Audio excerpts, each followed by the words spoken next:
And మీరు ఏంటి politics మీద మీకు అంత ఇంట్రెస్ట్ ఎలా? నాకు ఫస్ట్ నుంచి ఇంట్రెస్ట్ ఉందండి, చిన్నప్పటి నుంచి ఉంది. ఎప్పుడని లేదు, కొత్తగా ఏం పుట్టలేదు అది. అంటే లాస్ట్ టైం నేను ఒక న్యూస్ చూసాను, వైసీపీ నుంచి మీరు టికెట్ ఎక్స్పెక్ట్ చేశారని అది చెప్పి. అయితే అయింది. కాకపోతే ఏమంటే అప్పుడు అవ్వలేదు మనకి, వేరే కొంచెం మనకన్నా పెద్ద పొజిషన్ చాలా ఉంటాయి కదా. అవును, అదే అప్పుడే నేను అంటే అప్పుడే వచ్చానని చాలా మంది అనుకుంటున్నాను. నేను అప్పుడే రాలేదు, అంతకుముందు అంతా గ్రౌండ్ లెవెల్లో నేను వర్క్ చేశాను. మీ ఊర్లో కానీ విలేజెస్ లో చుట్టుపక్కల కానీ కాన్స్టిట్యున్సీలో నేను వర్క్ చేశాను. అంత ముందు ప్రీవియస్ ఎమ్మెల్యేగా గెలిచిన అతనితోనే వర్క్ చేశాను. వెనక బ్యాక్గ్రౌండ్ వర్క్ ఉంటుంది కదా, అది బ్యాక్గ్రౌండ్ ఓన్లీ ఫ్రంట్ లో ఉన్న వాళ్ళే కనిపిస్తారు, బ్యాక్గ్రౌండ్ లో ఉన్న వాళ్ళు కనిపించరు. సో దట్ నేను ఎప్పుడైతే నేను ఎమ్మెల్యే సీట్ కోసం ట్రై చేస్తున్నప్పుడు చాలా మందికి తెలిసింది. బట్ బిఫోర్ నేను అందులోనే ఉండి చేసినవి ఉన్నాయి. సో మీరు అప్పుడు కాకుండా ఇంతకు ముందు నుంచే వర్క్ చేస్తూ వచ్చారు. 2014 నుంచి పక్కా ఉన్నానండి. 2014 నుంచి 14 చేశాను, 19లో చేశాను. సో అబ్జర్వ్ చేశారంటే ఇంత ఆ ఎలక్షన్ అంత వేవ్ చూసారు కదా మీరు, అంటే మీరు వైసీపీ నుంచి ఎక్స్పెక్ట్ చేశారు, బట్ అన్ని చోట్ల టీడీపీ వచ్చింది. మీకు ఎలా అనిపించింది? నేను మళ్ళీ నాకు టీడీపీ పిలిచారు. టీడీపీ పిలిచి నాకు సీట్ ఇస్తారంటే మళ్ళీ నేను టీడీపీలోకి వెళ్ళా.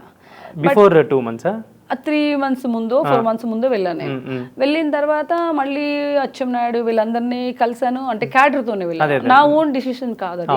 బికాజ్ ఆ ప్లేస్ లో మనం వెళ్తే బాగుంటుంది అని వాళ్ళు కొంచెం ఏదో అక్కడ గొడవలు అయితే కదా, వర్గాల నుంచి 2 వర్గాల నుంచి అలాగా అయినప్పుడు నేను వెళ్ళానప్పుడు వాళ్ళు ఇస్తానంటే నేను వస్తానని కూడా చెప్పాను, వెళ్ళాను. లాస్ట్ నామినేషన్ ముందు వరకు నేనే అని చెప్పి కంగ్రాచులేషన్స్ అయ్యి అని అన్నారు. బట్ నామినేషన్ ముందు ఇంకా ఆ పేరు ఎవరైతే ప్రీవియస్ నేమ్ ఉందో అదే నేమ్ మెన్షన్ చేశారు. దేని బట్టి అని ఏమన్నా చెప్పారా? అంటే దేనికి ఇవ్వలేదు అంటే లోకేష్ గారు తనకే ఇమ్మన్నారు అని చెప్పేసి అన్నారు. ఇక మనం దాని మీద ఎక్కువ మాట్లాడుకోవాలి. Once they decided. సో ఒకవేళ నెక్స్ట్ టర్మ్ లో 2029 లో మీకు ఆపర్చునిటీ వస్తే మీరు రెడీ అంటే నేను ఆపర్చునిటీ వస్తే కదా కంపల్సరీ చేస్తా. అది ఎనీవేర్ ఏపీలో ఎక్కడైనా నేను చేయడానికి నేను రెడీ. సో అది అంటే ఇప్పుడు టీడీపీకి వచ్చాను అని అన్నారు. సో ఇప్పుడు కంటిన్యూ అవుతున్నారు టీడీపీలో?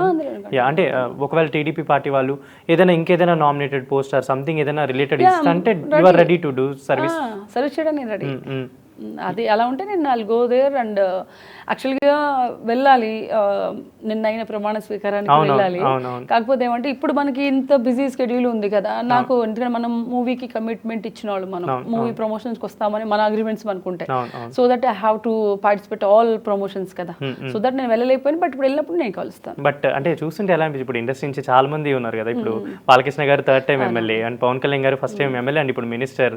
సో ఎలా అనిపిస్తుంది మీరు, అంటే ఆల్రెడీ మీరు నాకు అనిపిస్తుంది మరి, అంటే మంది ఏపీ గవర్నమెంట్ అది, ఇది తెలంగాణ గవర్నమెంట్. బట్ ఇక్కడ సినిమా ఇండస్ట్రీకి ఏమైనా చేస్తారేమో, బికాజ్ పవన్ కళ్యాణ్ గారికి సినిమాటోగ్రఫీ కూడా ఇచ్చినట్టున్నారు మినిస్ట్రీ.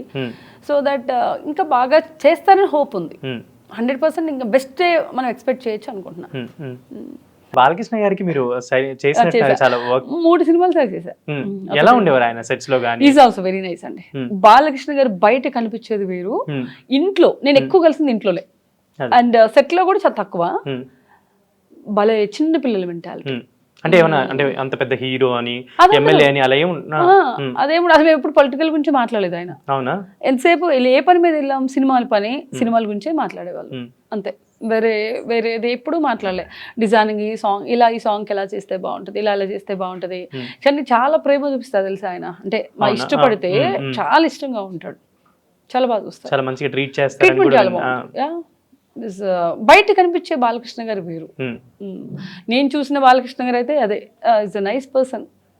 నేను ఎందుకంటే ఎక్కువ ఇంట్లోనే కలిసాను నేను. అది విత్ హిజ్ ఒకరోజు బ్రహ్మణి గారిని, వాళ్ళ 2వ పాప, వీళ్ళందరినీ కూడా నాకు పరిచయం చేశారు. అంటే ఎవ్రీ సండే వాళ్ళు 7 o'clock అంతా వస్తారు బాలకృష్ణ గారికి. ఇంటికి వచ్చినప్పుడు నన్ను రమ్మన్నారు ఆ రోజు, నేను కూడా వెళ్ళాను అనమాట. వెళ్తే అందరినీ పరిచయం చేశారు ఫర్ బ్రేక్ఫాస్ట్కి. అనిపించింది ఒక ఫ్యామిలీలో ఉన్నట్టు అనిపించింది. ఆబ్వియస్లీ వాళ్ళ ఇల్లు ఎప్పుడు ఇంట్లోకి వెళ్ళంగానే ఒక చాంటింగ్ వస్తుంది, ఓం అనే చాంటింగ్ వస్తుంది. ఆ లోపలికి వెళ్ళేటప్పుడే మనకి ఎక్కడో ఒక దేవాలయంలోకి వెళ్తాం అనిపిస్తుంది. ఇల్లు అంత బాగుంటుంది, అంటే ఇంత పాజిటివ్ వైబ్స్ ఉంటాయి అన్నమాట, నెగిటివ్ వైబ్స్ ఉండవు. ఆ లోపలికి వెళ్ళేటప్పుడే ఎందుకంటే మనకి ఆ సాంబ్రెంట్ స్మెల్, ఒక మంచి స్మెల్తో అండ్ చాంటింగ్ ఓం అని కంటిన్యూస్గా నాకు తెలిసి బై 24 hours ఉంటుంది అనుకుంటా ఆ ఇంట్లో. అలాగా అందుకే ఆయన అంత ఎనర్జెటిక్ గా. ఎందుకంటే నేను ఎప్పుడు వెళ్ళినా కానీ అది వినేదాన్ని, నేను ఆ లోపల నుంచి ఆ సౌండ్ వినేదాన్ని. రెండోది చాలా ప్లెజెంట్గా ఉంటుంది అది. అండ్ ఎక్కువ మోస్ట్ ఆఫ్ ద టైం నేను ఇంట్లోనే కలిసాను బాలకృష్ణ గారిని. ఎప్పుడే కలిసినా ఎక్కువ టైం ఇంట్లోనే, అండ్ మార్నింగ్లోనే కలిసేదాన్ని. మార్నింగ్ 9 అని టైం చెప్పేవాళ్ళు, ఆ టైంకి వెళ్ళిపోయి కలిసేదాన్ని.